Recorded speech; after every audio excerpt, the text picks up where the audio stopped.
I'm here with Jeff at HammerHead. We've got a bunch of new cleaning tools here because obviously you got to have a clean pipe to lay down a good reline inside of it. Talk to me about what's going on here and why these tools are best for the job. Well, you know, every pipe has different applications and different issues, from tuberculation and different calcification and corrosion that happens in the pipe. So you got to have the right tool to get the job done. One of the things with our Picote system that you see here is our spider. Really is safe to be used in PVC, can really cut through tuberculation. It also can cut through the calcification and not hurt other service connections that come into a pipe.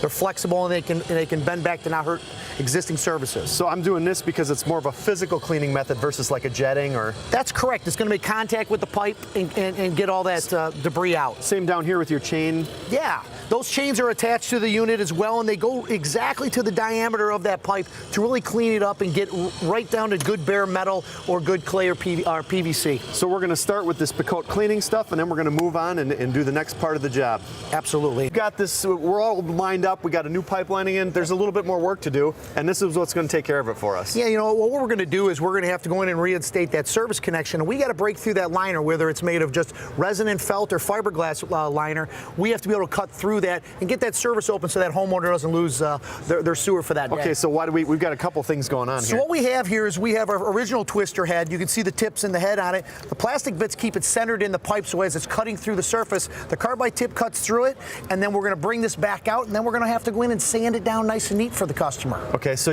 these are all consumables, though, and you can take this off, pop on a new one. Absolutely. They all come in a nice, neat kit that you can have here, and then as they wear out, you plug them in. This is your sanding? This is our sanding paddles. These are nice. They come in different lengths for each diameter of pipe, and it allows us to sand it down to a nice fine finish, and then at the end we flush all the material down the sewer, and the homeowner has nothing to worry about as a brand new service. All comes in this handy little kit. Right before your eyes right there, and you can find that on HammerHeadShop.com. Thanks, Jeff.